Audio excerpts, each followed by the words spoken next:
Saya akan coba menjelaskan perbedaan antara aplikasi ADM Guru yang terbaru dengan yang lama. Jadi ini adalah update-nya, di mana update-nya itu lebih fleksibel dan lebih elegan. Baik, ibu-ibu, kita lanjut saja. Yang pertama, ini tampilan awalnya seperti ini, ya, lebih elegan. Kemudian kita lanjut ke pertama kali, yaitu ke data sekolah. Di data sekolah ini sama seperti yang lalu, yaitu seperti ini, hanya di bagian sini, ya, ini adalah wajib yang kita pilih, di mana lembaga ibu. Misalkan lembaga ibu adalah TK, maka kita pilih TK. Kalau misalkan TKA, TKA. Kalau misalkan TKB, maka kita klik sini TKB, jadi sini juga ikut TKB. Kalau lembaga ibu KB, maka ini KB 1 artinya 23 tahun, KB 2 artinya 34 tahun. Kalau lembaga ibu RA, nah kita RA, nah ini RAB, ya, seperti itu. Nah, karena ini nanti akan mempengaruhi raport yang ada. Jika kita lembaga kita itu adalah TKA, maka nanti raportnya pun akan memilih, jadinya akan menjadi raport TKA. Sini, ini raport indikator TKA. Ya, nanti kita akan bahas lebih lanjut untuk yang raport. Lalu setelah data sekolah diisi semuanya, kemudian masuk ke data siswa. Data siswa sama seperti yang aplikasi yang lalu, hanya saya kumpulkan menjadi satu, di mana ada data siswa, kemudian data foto, data menurut umur, cek data siswa, cetak data siswa, mutasi siswa, dan tinggi berat badan siswa. Sama seperti itu, hanya dibagi saya kumpulkan jadi satu. Lalu di ADM Guru, nah di sini ada yang berbeda, ya, mulai dari tampilannya pun lebih bagus, ya. Hanya saja di sini ada yang satu saya akan terangkan, yaitu input KD 1 semester, ya. Nah, ini sudah saya coba isikan 1 semester, ya, semester pertama seperti ini. Jadi nanti kita mengisikan kodenya saja, nanti akan timbul. Sebagai contoh, misalkan saya hilangkan untuk yang fisik motorik, ya. Nah, nanti kita akan mengisinya. Bagaimana cara mengisinya? Kita mengisinya sesuai dengan KD yang satu semester yang sudah kita tentukan lebih dahulu. Misalkan contoh, ya, ini satu semester, ya, semester 1, maka ini KD-nya adalah fisik motorik seperti ini. Maka kita copy saja nomor ininya, ya, KD-nya. Nah, kemudian kita pastekan ke sini, ya, nomor ini, maka dia akan keluar sini seperti ini.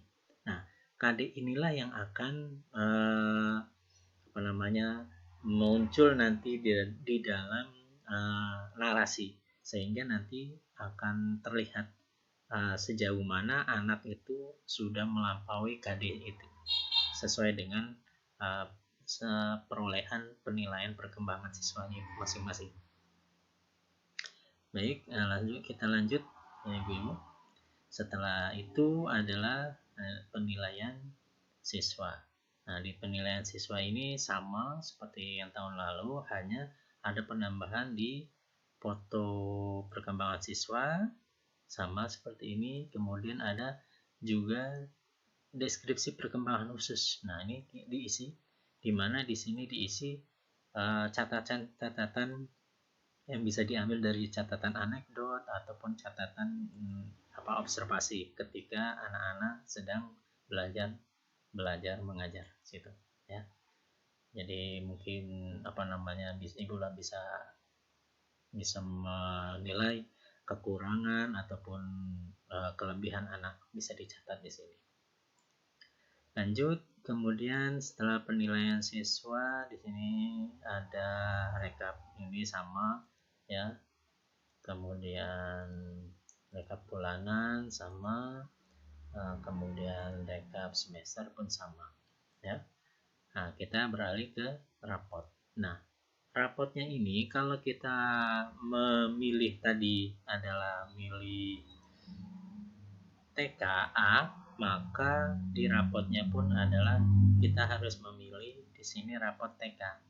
Antara TKA dengan 3B hampir sama, hanya berbeda item beberapa saja, dan jumlahnya pun sama, hanya beda itemnya saja, sehingga nanti di sini jumlahnya sama, kolomnya sama, cuma berbeda itemnya untuk TKA dan TKB ya. Nah, kalau untuk KB ya, itu dia sama juga, jumlahnya sama, ada 44, cuma beda di item-itemnya gitu. Nah, di perbedaan di ininya adalah ketika di indikatornya ya, di indikatornya itu berbeda-beda di masing-masing KB, TK, RA, masing-masing beda. Nah, ini tampilan rapotnya, jadi apa namanya, fotonya lebih besar ya, kemudian ada KD yang sudah terlampaui di sini dijelaskan ya. Kemudian nanti di sini ada deskripsi khususnya, nanti di sini akan muncul di sini ya, sama seperti yang aplikasi yang lalu seperti itu, hanya penambahan ini ya, penambahan ini. Fotonya lebih besar, ada permintaan seperti itu ya, dan di sini juga ada tambahan ya, komentar orang tua dan tanda tangan orang tua. Nah, jadi kalau misalkan lembaga kita KB, maka kita pilih rapotnya adalah rapot KB.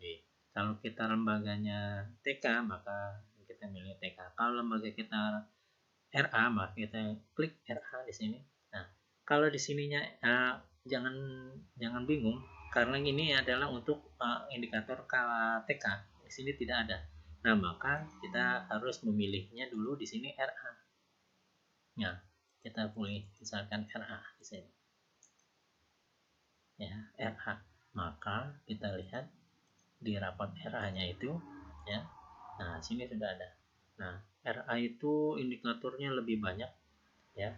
Ada 98 indikator, maka dia penilaiannya pun lebih banyak ya. Sama ininya seperti rapot TKA dan rapot KB, hanya jumlah indikatornya RH lebih banyak, seperti itu. Lalu setelah kita mengetahui perbedaannya ini ya, kita juga melihat di sini ada penilaian ya, di penilaian. Nah, ini berkaitan, kenapa kok tidak nyambung antara RPPH dengan administrasi rapot ya.